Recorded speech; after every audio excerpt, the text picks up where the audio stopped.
Hey, what's going on, Hamptonians? My name is Dana Hubbard, class of 1986, Genesis, the first Genesis, that is.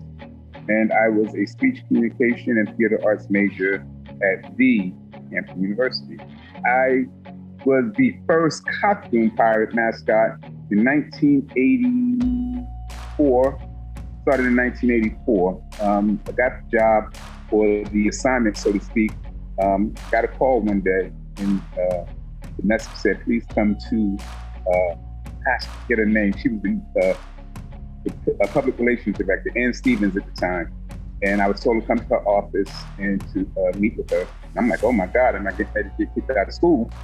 But when I got up to the office, she said that Hampton was getting ready to have a costume mascot. And at the time, I was Chuck E. Cheese at the local restaurant, Chuck E. Cheese in town. And Dr. Harvey would always bring his children, Chris and Kelly, to Chuck E. Cheese. So they would always see me in the in the Chuck E. Cheese costume. And when they would come in, I would always greet them because I knew who he was because I was a student at the university. And they said, we want you to be our first costume pirate. And Dr. Harvey requested that we contact you so that you can be our first costume pirate. And I'm like, oh my God, of course, I would be honored to do it. I pretty much grew up on campus.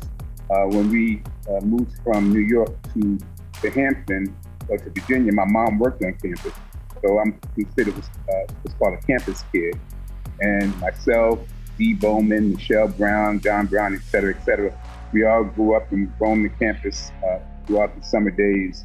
So I kind of grew up on campus, and to jump into being the first pirate costume mascot was easy for me because I've been attending football games, basketball games, any Hampton University athletic event. My mom made sure that I was there. So from the late 70s on up, I was attending Hampton basketball games, every Hampton basketball game, every Hampton football game. So when I jumped into the pirate costume, it was nothing for me because I really felt the pride in I felt the pirate mystique, so to speak, because it was real to me. Being the Hampton Pirate was real to me. My job was to entertain the crowd. And I've always been a sports fan.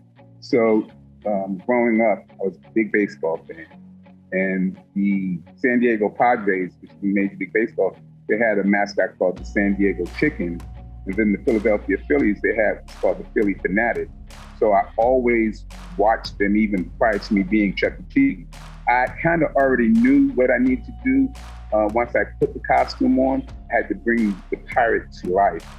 I would entertain my classmates. I would entertain the visiting team. One of my favorite experiences, well, I got quite a few of them. We were playing Howard University, and the deal was they had their bison mascot at the game with them as well. And the deal was when we're on the Hampton side, I'm going to get the best of you so the crowd can cheer. And when we get on the Howard side, I'm going to let you get the best of me so the Howard people think that you won. So we go on the Hampton side first, and the Bison, he lets me eat them up and get the best of them. And the crowd is going crazy. And then we go all the way around to the visiting side, to the Howard side. And I'm like, I'm not going to let him get the best of me. So we're pretending like we're play fighting, et cetera. Then I had this spray in my pocket. And it was like it's called a fart spray, a stink spray. And when we got on that side, and we were jostling and playing around, I pulled out my stink spray and I sprayed it in his face.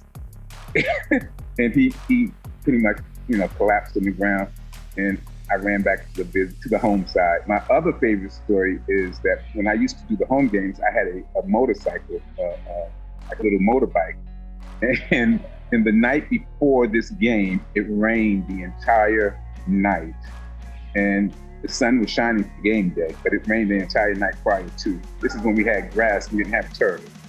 So I'm riding on the grass in the field, and I touched the brake.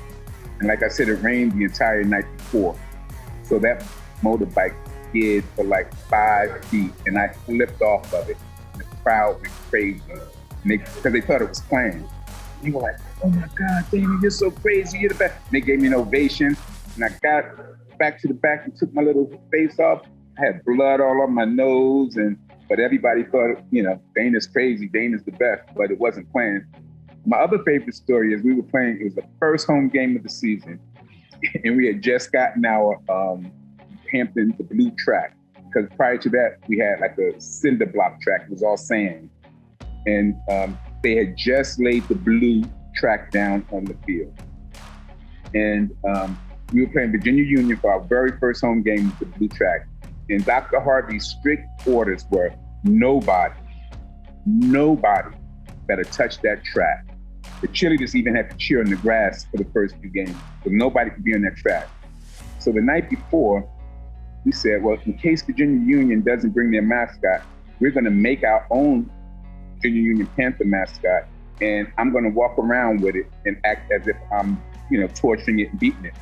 So I had like a little rope around the Panther's neck, and I was walking him like a dog, and we were walking on the track. And the night before, we painted the costume, we painted the paws, we painted the whole Virginia Union thing. And I'm walking him on the track like I'm not supposed to be doing. And he's walking with his feet in his hands. He was leaving a black mark everywhere that he was walking, and it was on the track. And Dr. Harvey had strict orders to what? Not be on the track. And everybody in the stands was like, "Ooh, you got black on the track?" And I'm looking back like, "Ooh, I'm getting ready to get kicked out of school." But luckily it was a water-based paint, and it washed right out. But that was another crazy mascot story. Let me be clear, I'm the first costume pirate mascot. Prior to me, they had a young man named Ish. Ish was the first one. Then my man Touche, Lee Touche Harris was before me, but they did it without a costume. They were straight faced with like their homemade pirate outfit. And I applauded them for that. But I was the first official costume pirate mascot. I remember being interviewed by the Daily Press one day, and they interviewed me being the first pirate mascot. And they said, "Well, what do you want to do with this? What do you get out of this?" I said, "One day I'm going to be a professional mascot." And in 1989, I became the first costume mascot in the National Football League for the Kansas City Chiefs. So I'm the first Hampton Pirate mascot, and I'm the first first costume mascot in the National Football League as well, the Kansas City Chiefs. And I lived in New York, and they would fly me to Kansas City just for the games. I lived in New York at the time. I was working with Spike Lee, and on Friday, they would fly me into Kansas City. I would rehearse with the cheerleaders on Friday night. On Saturday, I would do a little community service, whether it be a children's hospital, whether it's a parade or anything like that. And then on Sunday, the game. Then Monday, they would fly me back to New York. So I did that for the Kansas City Chiefs.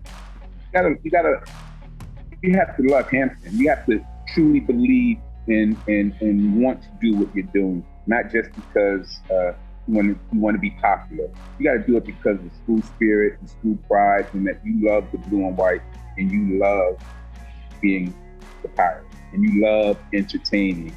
So, I know a lot of people do it for be popular, fame, and everything like that. But I did it because I truly loved Hampton University. And, I highly recommend anybody that gets the opportunity to bring that costume to life and be the pirate. I wanted to bring forth the energy and the spirit of a good time and entertain not just the students, but the adults at the game as well. So that was something that I truly enjoyed doing, and that's what I enjoyed most about being a pirate.